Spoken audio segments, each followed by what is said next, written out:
السلام علیکم ورحمۃ اللہ وبرکاتہ۔ الحمدللہ رب العالمین والصلاة والسلام علی سید الانبیاء والمرسلین وعلی آلہ وصحبہ اجمعین اما بعد۔ معزز سامعین کرام، شفیق بزرگوں اور عزیز ساتھیوں، 12واں پارہ اور 12ویں نشست۔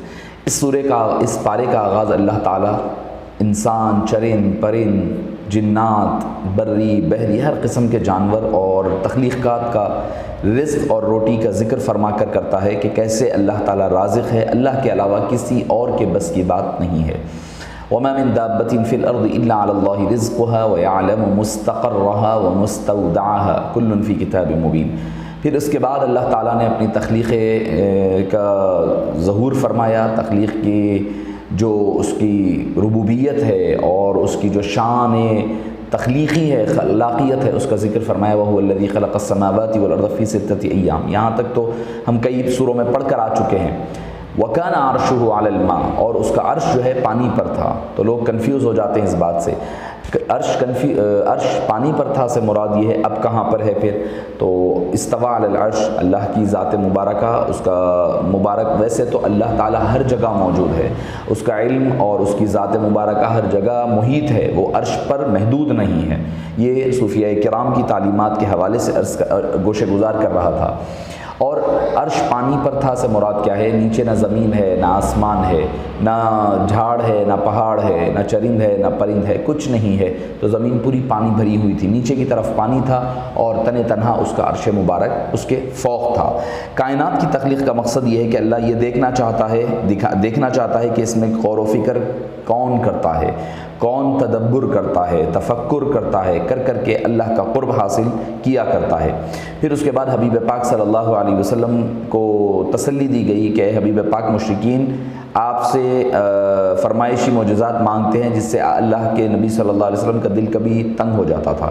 تو اللہ فرمائے فَلَعَلَّكَ تَارِكٌ بَعْضَ مَا يُوحَىٰ إِلَيْكَ وَضَائِقٌ بِهِ صَدْرُكَ أَن يَقُولُوا لَوْلَا أُنزِلَ إِلَيْهِ كَنزٌ أَوْ جَاءَ مَعَهُ مَلَكٌ۔ اگر ان کے پاس فرشتے بھی آ جائے، ان کے پاس خزانہ بھی دے دیا جائے گا، تب بھی یہ جا کر کے اسلام اور ایمان لانے والے نہیں ہے۔ تو لہٰذا ان کی وجہ سے آپ اپنا دل قلب مبارک کو چھوٹا نہ کیجیے اور اس پر کوئی تکلیف اور بوجھ نہ لئیے۔ اس کے بعد قرآن کریم کا جو چیلنج ہے، قُلْ فَأْتُوا بِالسُّورَةٍ مِّن مِّثْلِهِ، یہ قرآن کے 3 چیلنج کیے تھے انہوں نے۔ قرآن نے پہلے کہا تھا کہ قرآن کی طرح قرآن لاؤ، پھر اس کے بعد دوسرا نمبر پر کہا گیا تھا کہ اس جیسی 10 صورتیں لاؤ، یا پھر آخر میں کیا گیا تھا کہ اس جیسی ایک صورت لاؤ۔ یہاں پر 10 صورتوں کا چیلنج ملتا ہے۔ قُلْ فَأْتُوا بِعَشْرِ سُوَرٍ مِّثْلِهِ مُفْتَرَيَاتٍ وَادْعُوا مَنِ اسْتَطَعْتُم مِّن دُونِ اللَّهِ إِن كُنتُمْ صَادِقِينَ۔ قرآن یہی کہتا ہے کہ تم بھی بلاغت اور فصاحت کے ماننے والے ہو، بلیغ ہو، فصیح ہو، عربی زبان جاننے والے ہو، تو یہ حبیب پاک پر تم اعتراض مت کرو کہ یہ ان کی کتاب ہے، ان کی جانب سے لکھی ہوئی ہے، بلکہ اس طریقے کا ایک اور قرآن لا لو، ایک اور آیت لا لو، ایک اور سورت لا لو، تو لہٰذا تمہارے لیے معاملہ آسان ہو جائے گا۔ پھر اللہ تعالیٰ نے یہاں سے آیت نمبر 25 سے لے کر سورہ ہود کے آخر تک اللہ نے 7 انبیاء کرام کے واقعات کو بطور درس اور عبرت ذکر فرمائے ہیں۔ پہلا واقعہ حضرت نوح علیہ السلام کا، یعنی جب دعوت دی، لوگوں نے 950 سال تک واعظ و تبلیغ کرتے رہے، لوگ نہیں مانے، انہوں نے اللہ سے دعا کی، اللہ نے ان کو کشتی تیار کرنے کے لیے کہا، انہوں نے کہا قوم کو، تو قوم مذاق اور ٹھٹا اڑانے لگی۔ خود آپ کے بیٹے کنعان نام تھا جس کے بارے میں آتا ہے کہ اس کو کہا گیا کہ اللہ کا عذاب آئے گا، تو وہ کہنے لگا کہ میں اونچے پہاڑ پر چڑھ جاؤں گا، کچھ نہیں ہوگا۔ اللہ نے پانی کو پہلے وہاں سے آغاز فرمایا اور اس کا خاتمہ فرمایا۔ حضرت نوح نے اپنی بیٹی کے لیے دعا مانگی ہے، باری تعالیٰ وہ میرا بیٹا ہے، تو اللہ نے فرمایا کہ آپ کے ساتھ ایمان لانے والوں اور اہل و عیال کو بچا لوں گا۔ تو اللہ تعالیٰ نے فرمایا اہل وہ آپ کا نہیں ہے، وہ مسلمان نہیں ہے، تو آپ کا بیٹا ہوتے ہوئے بھی انہ عمل غیر صالح۔ تو پتہ چلا کہ جو رشتہ داریاں ہوتی ہیں، جو تعلق ہوتے ہیں، وہ تعلق اہل ایمان کے لیے کام کب دیں گے؟ جب وہ اہل ایمان ہوں گے۔ اگر صرف رشتہ داری کی بنیاد پر اللہ تعالیٰ نے کسی کی مغفرت کا اللہ نے وعدہ نہیں فرمایا ہے۔ قوم نوح علیہ السلام کے بیٹے کا ذکر ادھر ہے، حضرت لوط علیہ السلام کی بیوی کا ذکر آگے جا کر کے آئے گا۔ پھر دوسرے نبی کا ذکر ہے قوم ہود علیہ السلام، قوم ہود کا ذکر۔ حضرت ہود علیہ السلام نے اپنی قوم کو، جو کہ قوم عاد تھی، بہت طاقتور بہت مضبوط قوم تھی، ان کو دعوت دی کہ اللہ کی عبادت کرو، جس کے سوا تمہارا کوئی معبود نہیں ہے۔ وہ انکار کرنے لگے اور اللہ تعالیٰ نے بالآخر اہل ایمان کے علاوہ دوسری قوم پر طوفان کے بطور عذاب بھیجا، جس سے گھروں کی چھتیں اور درخت اڑ گئے، جانور اور انسان فضا میں اڑتے اور اوندھے منہ نیچے گرتے، دیکھتے دیکھتے ساری قوم کو تباہ و تاراج کر دیا گیا۔ ان کے بنائے ہوئے بڑی بڑی عمارتیں اللہ نے ان کی قبروں کے لیے محفوظ فرما دیا۔ اس کے بعد حضرت صالح علیہ السلام کا ذکر، وَإِلَىٰ ثَمُودَ أَخَاهُمْ صَالِحًا، کہ حضرت صالح نے اپنی قوم کو، جن کا نام تھا قوم سمود، یا اس کو قوم عاد، دوسری قوم عاد بھی کہا جاتا ہے، تو اللہ نے ان کو دعوت دین کے لیے حضرت صالح کو بھیجا۔ قوم نے انکار کیا اللہ کے، مگر انہوں نے کہا کہ ہمیں معجزہ چاہیے۔ اللہ نے ان کی مرضی اور ان کے مطالبے کے مطابق معجزہ عطا فرمایا۔ وہ تھا اونٹنی کا، زندہ اونٹنی کا پہاڑ میں سے نکل کر کے آنا۔ اس کے باوجود انہوں نے اس کا، پہلے تو حاملہ اونٹنی ہو، پھر اس کا دودھ کافی ہو، وغیرہ وغیرہ ہو، لیکن وہ آہستہ آہستہ اس کے خلاف کرنے لگے، یہاں تک کہ انہوں نے اونٹنی کو ختم کر دیا۔ تو اللہ تعالیٰ نے ان کو عذاب روانہ فرمایا، سخت قسم کی چیخ کے ذریعے سے ان کو نیست و نابود فرمایا، اور اپنے گھروں میں وہ ایسے اوندھے منہ گر گئے جیسے کہ وہ کبھی وہاں بسے ہی نہیں تھے۔ اللہ نے اس قوم کو بھی تباہ فرمایا۔ اس کے بعد نمبر 3 پر پہلے تو حضرت نوح ہوا، پھر حضرت ہود، پھر حضرت صالح۔ یہ چوتھا ہے حضرت ابراہیم علیہ السلام کا ذکر ہے، اور اس میں یہ ہوا کہ اللہ تعالیٰ نے حضرت ابراہیم علیہ السلام کے پاس کے 2 واقعات کا ذکر، ایک تو یہ کہ حضرت ابراہیم، دوسرا حضرت لوط علیہ السلام کا واقعہ۔ پھر حضرت ابراہیم علیہ السلام کی طرف اللہ تعالیٰ نے 2 فرشتوں کو بھیجا انسانی شکل و شباہت میں۔ حضرت ابراہیم نے ان کو مہمان سمجھا اور ایک بچڑا، بھنا ہوا بچڑا لا کر کے پیش کیا، انہوں نے نہیں کھایا۔ پھر اس کے بعد حضرت ابراہیم علیہ السلام کے پاس جو فرشتے آئے تھے، انہوں نے بتایا کہ ہم فرشتے ہیں، اللہ کی جانب سے بھیجے ہوئے ہیں۔ 2 مقاصد ہے، ایک تو یہ کہ یہ بتانا ہے کہ اللہ تعالیٰ آپ کو اس بڑھاپے میں اولاد عطا فرمائے گا۔ اللہ تعالیٰ نے یہ بھی بتا دیا کہ بیٹے کا نام اسحاق ہوگا، صاحب اولاد ہوں گے، اور ان کے بیٹے کا نام یعقوب ہوگا۔ یہ 2 چیزیں بیچ کر کے اللہ نے روانہ فرمائی۔ 5واں قصہ حضرت لوط علیہ السلام کا، وَلَمَّا جَاءَتْ رُسُلُنَا لُوطًا سِيءَ بِهِمْ وَضَاقَ بِهِمْ ذَرْعًا وَقَالَ هَذَا يَوْمٌ عَصِيبٌ۔ فرشتوں کے آنے کا دوسرا مقصد یہ تھا کہ حضرت لوط علیہ السلام کی قوم کی سرکشی میں جو حد سے تجاوز کر گئی تھی، اللہ تعالیٰ نے انہیں تباہ و تاراج کرنے کا ذکر ملتا ہے۔ قوم صدوم میں جو برائیاں تھیں، ان میں ایک یہ تھی کہ وہ ہم جنس پرستی، یعنی ہومو سیکشوالٹی پر وہ بیلیو رکھتے تھے اور وہ کیا کرتے تھے۔ جب ان کے پاس خوبصورت نوجوان شکل میں فرشتے آئے تو انہوں نے فرشتوں کے ساتھ برائی کا ارادہ کیا، تو اللہ تعالیٰ نے ان کی قوم پر عذاب نازل فرمایا۔ فرشتوں نے تسلی دی کہ ہم اللہ کے بھیجے ہوئے فرشتے ہیں، آپ اپنی بیوی کے علاوہ تمام اہل ایمان کو لے کر رات کے وقت بستی سے نکل جائیں، پیچھے مڑ کر نہ دیکھیں۔ فرشتوں نے اللہ کے حکم پر ساری بستی کو اوپر لے جا کر الٹا ڈال دیا، اور ان پر پھر پکی ہوئی مٹی کی تہ بتہ پتھر برسائے گئے، اور اس کے اوپر ان کو زمین دوز کر دیا گیا۔ اس کے بارے میں ایون آج کے جو سائنٹسٹ ہے وہ بھی مانتے ہیں کہ یہ صدوم جو ہے یہ ڈیڈ سی کا علاقہ ہے۔ چھٹے نبی کا جو واقعہ ہے حضرت شعیب علیہ السلام کا ذکر ملتا ہے۔ ان کی قوم کو اللہ نے خوشحالی عطا فرمائی، مدین جو کہ فرٹائل لینڈ تھی اور سرسبز و شاداب علاقہ دیا گیا، مگر اس کے باوجود انہوں نے ناپ تول میں کمی کرتے، جب دیتے تو کم دیتے، لیتے تو زیادہ دیتے۔ اللہ نے اس قوم پر سخت قسم کے چیخ کے ذریعے سے عذاب دیا، اور اوندھے منہ ان کو گھروں میں تباہ و تاراج فرما دیا۔ 7واں واقعہ حضرت موسیٰ علیہ السلام کا ملتا ہے، ضمنی طور پر ان کا واقعہ یہاں پر ذکر کیا گیا۔ اس کے بعد پھر اللہ نے قیامت کی ہولناکی کا ذکر کیا، یوم یأتی لا تکلم نفس الا باذنہ فمنہم شقی وسعید۔ کل قیامت کے دن کوئی کلام نہیں کر سکے گا، کوئی بات نہیں کر پائے گا۔ پھر اس کے بعد استقامت کا حکم، فاستقم کما امرت ومن تاب معک ولا تطغوا انہ بما تعملون بصیر۔ حبیب داور صلی اللہ علیہ وسلم کے ریش مبارکہ میں چند وائٹ سفید بال نظر آئے۔ صحابہ نے پوچھا، یا رسول اللہ، آپ کی داڑھی مبارک میں سفید بال جلدی پھیل رہے ہیں؟ آپ نے فرمایا کہ اس آیت نے اور دوسری روایت میں سورہ ہود نے مجھے بوڑھا کر دیا کہ فاستقم کما امرت، آپ استقامت پر ڈٹے رہیے، جس طرح آپ کو حکم دیا گیا وَتَابَ مَعَكَ وَمَن تَابَ مَعَكَ، اور توبہ کیجئے ان کے ساتھ جو آپ کے ساتھ ہیں، وَلَا تَطْغَوْا، اور آگے حد سے نہ بڑھیں۔ تو یہ تو امت مسلمہ کے لیے حکم دیا گیا۔ اللہ تعالیٰ سے ہمیشہ اسی لیے دعا میں عافیت مانگنی چاہیے۔ بعض حضرات دعا دیا کرتے ہیں کہ اللہ آپ کو استقامت عطا فرمائے، تو اکثر کہنا تو یہ چاہیے کہ مجھے استقامت کی اور ساتھ ہی ساتھ عافیت کی دعا بھی مانگا کریں۔ اس میں پھر سورہ ہود ہی میں اقامت صلاۃ کا حکم ملتا ہے، وَأَقِمِ الصَّلَاةَ طَرَفَيِ النَّهَارِ وَزُلَفًا مِنَ اللَّيْلِ إِنَّ الْحَسَنَاتِ يُذْهِبْنَ السَّيِّئَاتِ۔ اس آیت میں 3 چیزوں کا ذکر ہے، ایک تو نماز کا حکم قائم کرنے کا، نماز کے آداب کو ملحوظ رکھنے کا، دوسری چیز ہے 4 نمازوں، یعنی اقیم الصلاۃ طرفی النہار، صبح کے 2 نمازیں ہیں، ذوالفم من اللیل، رات کی 2، یعنی فجر ظہر مغرب عشاء کا ذکر میں، فجر عصر مغرب عشاء کا ذکر ملے گا۔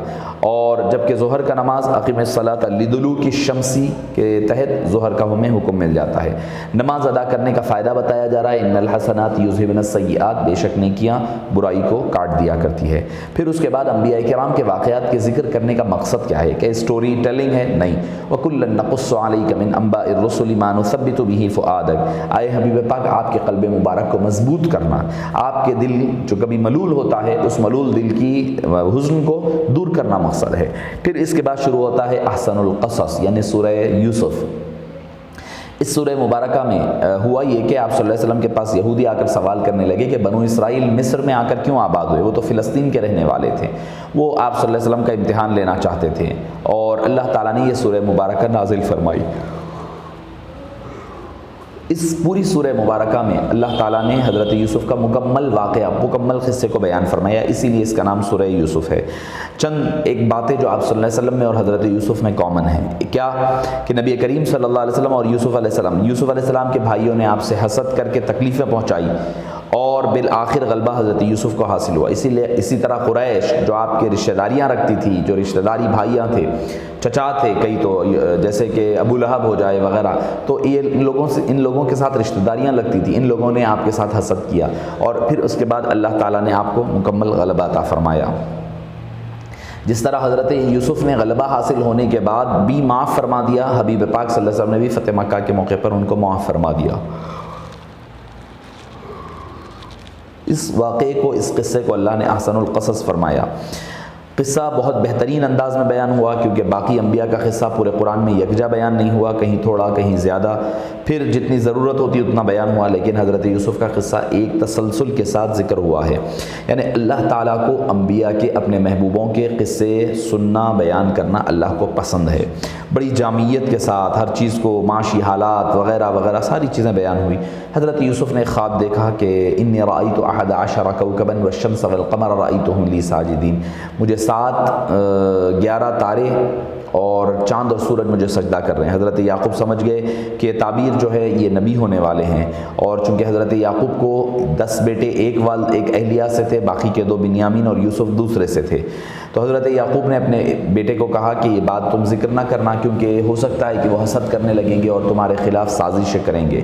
پھر حضرت یوسف علیہ السلام کے بھائی کا حسد، یعنی حضرت یعقوب کی چاہنے کی وجہ سے ان کا حسد کا اظہار ہوتا ہے۔ دیکھیے، محبت کرنا اور چیز ہے، چاہنا اور چیز ہے، اور انصاف ناانصافی کرنا اور چیز ہے۔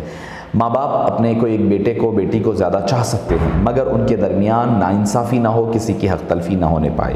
انہوں نے حضرت یوسف کو قتل کرنے کا منصوبہ کیا، ایک بھائی نے کہا کہ ان کو قتل نہ کرو، بلکہ لا تقتلوه والقوه فی غیابۃ الجب، بلکہ ایک اندھے کنویں میں ڈال دیا جائے۔ پھر آزمائش کا آغاز ہوتا ہے، وہاں سے قافلہ انہوں نے لے جا کر کے کنویں میں ڈالا، حضرت یوسف کو کنویں سے نکال لیا، ایک راہ چلتے ہوئے قافلے نے لے جا کر مصر میں بیچ دیا، اور عزیز مصر نے آپ کو خرید لیا، اور عزیز مصر نے اپنی بیوی سے کہا کہ ان کا بہت خیال کرنا، یہ بڑی صفات والا لڑکا ہے۔ عزیز مصر کے گھر میں پلے بڑے اور جوان ہوئے، تو عزیز مصر کی بیوی زلیخا پر فریفتہ ہو گئی۔ جب جذبات پر قابو نہ رہا تو حضرت یوسف کی قربت حاصل کرنے کے لیے اندر سے دروازے بند کر کے تالے لگوا دیے۔ گناہ کے تمام اسباب موجود تھے، خود عورت کی طرف سے پیشکش کرنا، کسی غیر کے آنے جانے کے راستے بند ہے، جوانی و قوت کا زمانہ ہے، خوبصورتی اپنے عروج پر ہے، مال مال ہے، سب کچھ ہے، مگر اللہ تعالیٰ نے حضرت یوسف کو محفوظ رکھا۔ یوسف بچنے کے لیے وہاں سے بھاگے، زلیخا پکڑنے لگی تو پیچھے ڈوری کرتا پکڑ کر ان کو باہر جانے سے روکنا چاہا، جس سے ان کا کرتا پھٹ گیا۔ باہر عزیز مصر موجود تھے، زلیخا نے فوراً الزام لگا دیا۔ اللہ تعالیٰ نے حضرت یوسف کی پاک دامنی ظاہر کرنے کے لیے ایک شیرخوار بچے کی شہادت دینے کی قوت عطا فرمائی، لہٰذا یہ گواہی کے ذریعے سے ثابت ہو گیا کہ حضرت یوسف بے قصور ہے اور زلیخا قصوروار ہے۔ پھر اس کے بعد زنان مصر کا طعنہ دینا اور زلیخا کا ان خواتین کو لا کر کے پیش کرنا اور بتانا کہ حضرت یوسف علیہ السلام کو اللہ نے کس قدر خوبصورت بنایا ہے اور حسین و جمیل بنایا ہے۔ زلیخا نے ان عورتوں سے کہا کہ اس محبت پر تم مجھے طعنہ دیتی ہو، اب بتاؤ کیا ہے؟ یعنی ان کو چھریاں دے دی گئی اور ان کے ہاتھ میں پھل دے دیے گئے، جنہوں نے اپنے ہاتھوں کو بھی زخمی کر لیا۔ یوسف علیہ السلام نے دعا کی، اے باری تعالیٰ یہاں پر میں ہوں تو یہاں پر ہر لمحہ برائی ہے، ہر لمحہ برائی کے قریب چلا جاؤں گا، لہٰذا مجھے سجن میں یعنی قید خانے میں بھیج دے، میں وہاں پر جا کر اپنی عبادت میں اللہ کی بندگی میں گزار لوں گا۔ جب اللہ نے دعا قبول فرمائی اور قید خانے کی صعوبتیں آپ کو عطا ہوئی، حاصل ہوئی، وہاں پر دو حضرات سے آپ کی ملاقات ہوئی۔ دو قیدی مزید بادشاہ کے کھانے میں زہر دینے کے الزام میں جیل آ گئے تھے۔ انہوں نے خواب دیکھا، ان میں سے ایک نے دیکھا کہ بادشاہ کو انگور نچوڑ کر کے وہ شراب پلا رہا ہے، دوسرے نے دیکھا کہ میرے سر پر روٹیوں کی ٹوکری ہے، پرندے نوچ نوچ کر کھا رہے ہیں۔ حضرت یوسف سے تعبیر پوچھی، آپ نے فرمایا کچھ دیر میں بتاتا ہوں۔ پہلے تبلیغ دین حنیف کا کام کر لیا، اپنی ذمہ داری سے سبکدوش ہوئے، پھر اس کے بعد بتایا کہ پہلے والے کو بتایا کہ تو پھر سے نکل کر جائے گا اور اپنے بادشاہ کے پاس جا کر پھر سے تو شراب پلائے گا، اور جو باورچی جو نان قطعی یعنی نان بنانے والا بیکر تھا وہ قصوروار ہے۔ حضرت یوسف نے ساقی سے کہا تم بادشاہ سے کہہ دینا کہ ایک یوسف ہے بے قصور جیل میں پڑا ہوا ہے۔ ساقی کو شیطان نے بلا دیا اور حضرت یوسف کو اور کئی سال تک وہاں جیل میں رہنا پڑا۔ آپ نے جیسے خواب بیان کیا تھا ویسے ہی ہوا کہ ساقی واپس جا کر کے شراب پلانے لگا، اور جو نان قطعی روٹی بنانے والا تھا اس کو پھانسی سلی دے دی گئی، اور اس کے سر پر سے آ کر کے پرندے لوچ کر کے اس کا گوشت اور دماغ اور بھیجا کھانے لگے۔ پھر بادشاہ نے خواب دیکھا کہ 7 موٹی گائیں تازی گائیں ہیں جنہیں 7 دبلی پتلی گائیں کھا رہی ہیں، اور 7 خوشے ہرے بھرے ہیں اور 7 مزید خوشے ہیں جو سوکھے ہوئے ہیں۔ اب سب سے پوچھا کہ اس کی تعبیر کیا ہوگی، کوئی بتانے کے قابل نہیں تھا۔ وقال الملك انی ارى 7 بقرات سمان یأکلهن 7 عجاف۔ آخر میں وہ جو ساقی تھا شراب پلانے والا، اس کو یوسف علیہ السلام یاد آئے، اس نے حضرت یوسف کے پاس آ کر خواب پوچھا۔ آپ نے فرمایا 7 سال کھیتی باڑی کر کے اناج محفوظ کرو، اور اس کے بعد 7 سال قحط آئے گا، اس قحط میں وہ اناج کو استعمال کرو، پھر بارش ہوگی اور ہریالی اور فصلیں ہوں گی۔ بادشاہ بڑا خوش ہوا اس خواب کی تعبیر سے، کہا کہ بلا کر لاؤ اس نوجوان کو۔ آپ نے فرمایا کہ نہیں، میں باہر نہیں آؤں گا جب تک کہ میرے اوپر جو الزام ہے وہ کلیئر نہ ہو جائے، یعنی جو خواتین کا معاملہ ہے وہ انویسٹیگیشن مکمل نہ ہو جائے۔ تو آپ بادشاہ نے اس انویسٹیگیشن کو تکمیل کرنے کے لیے کہا۔ تکمیل کرنے کے بعد ان خواتین نے بھی کہا جو اپنی ہاتھ کاٹ لیے تھی، اور خود عزیز مصر کی بیوی نے کہا کہ میرا قصور ہے، قصور حضرت یوسف علیہ السلام کا نہیں ہے۔ تب وہ جا کر کے جیل سے رہا ہوئے اور جیل سے باہر آئے، اور آنے کے بعد اللہ تعالیٰ نے ان کو بڑا مقام، عزت اور شرف عطا فرمایا۔ یہیں پر ہمارے 12ویں پارے کا اختتام عمل میں آتا ہے۔ وصلی اللہ تعالی وسلم علی سیدنا محمد وآلہ وصحبہ اجمعین والحمد للہ رب العالمین۔